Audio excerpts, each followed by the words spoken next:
Kararating lang ng eroplano. Ang ganda ng airport ng Istanbul. Oh, mas maganda pa sa Heathrow. Never expected it like this. Parang konti lang dumating. Yan ah, ganda ah. Ayun. Tapos na kami sa Wakalater ba tawag dyan. Woo! Nakarating din sa Turkey. Ang ganda-ganda ng airport to. Look. After ng baggage reclaim, ito na yung tatambad sa inyo. Upuan, sitting area. Ganda. Ganda. Ang laki ng ano nila eh, baggage reclaim. Nandito kami sa kapihan sa town ng ano ba to? Istanbul. Unang gabi namin magkakape kami ng Istanbul.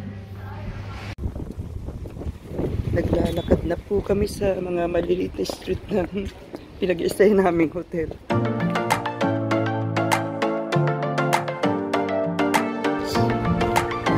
Parang ano siya eh, Little Manila. Tindahan, tas may mga upuan ganun sa mga street. Parang sa may ayan, may mga maliliit na shop po. Ang ganda. Pusang ligaw. Ayan, mga kabahayan. Here's another one, maliliit na kalsada. Yung mga taxi, mga vehicles, sanay lumusot sa gitna. Ayan. Ang ganda ng palda. Oh my God. I love it. We'll go back daw, sabi niya. Early in the morning, we're here working along the street. Dito pala sa Istanbul, karamihan flat. Ayan po, wala kang makikitang single house. Mga flat po siya. Dito kami sa ferry area. Gusto naming maglamerda across the sea. Iyan ang ferry.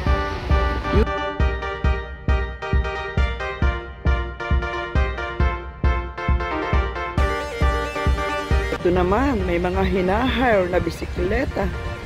Parang London style naman, na wala po sa Maynila ng ganyan. That's so cool. Nakapayong, dala-dala po niya yung kitchen sink this time. Kompletos, Ricardos. Nakita ko rin si Mang Donald, si McDo. Ito yung mga kainan nila, yung mga malilit lang. Mga kiosk ang tawag dyan. Eatery sa papuntang ferry. Ito na, passenger entrance dito raw. Okay. Ganda, parang style Manila na. Apart from yung bike rent dun sa nakita natin, ay style London naman. Look what I found! Kitty kitty! Ayan, nagtubo na naman ito. Pero may dali, bulag siya. So, I think they are hungry. Ano may dali? Lagi pagka dito naman kami sa kainan. Look at the road. Yung kalsada pala. Parang sa Portugal. O ba? Yan na. Left and right kainan. Restaurants. Just so nice. Kaano pa lang nila eh. Siguro it's ready for the lunch. That's why. Kabi-kabila kainan.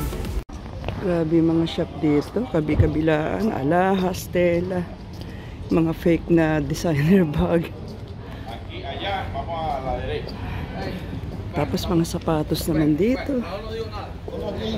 And hotels. Shoes. Nakakahingal na. Oh my God. So many more. Ang ganda rito sa Istanbul. Mapipili ka. If you're a city person and you want shopping, this is the place. Hingal na ako. Kakalula talagang shops dito. Mga sapatos this side. Nakakalula ang Istanbul. Ayun yung mga pagagaganda. Shoes. Uli. Alternate siya eh. O, diba?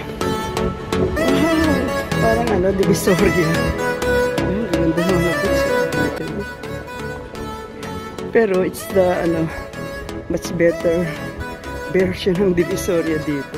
Yung maliliit na bag and glittery. Oh my God.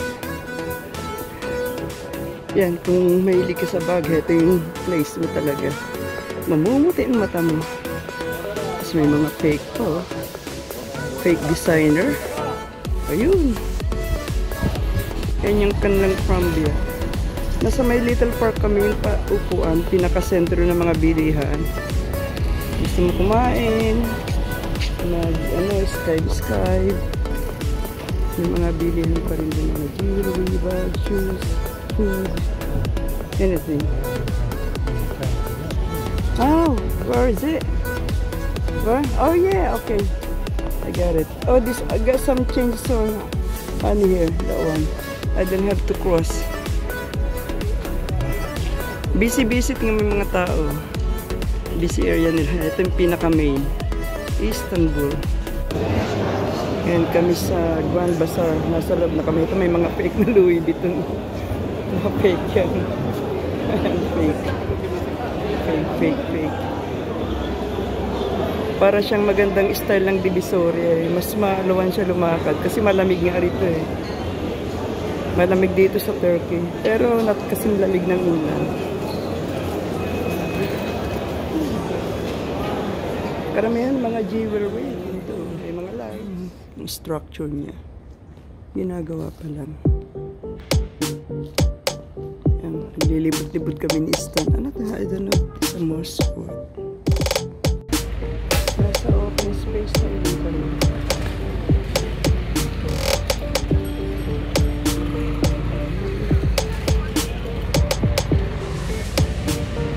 Nasa Istan palingan nila. Dito sa Istanbul. Ang laki niya.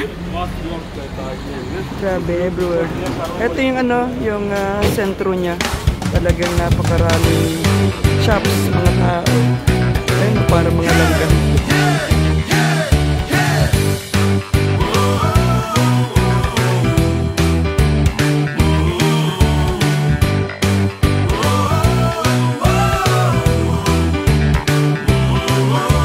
Kasi may mga puno siya, kaya iba talaga yung dating pagka may puno.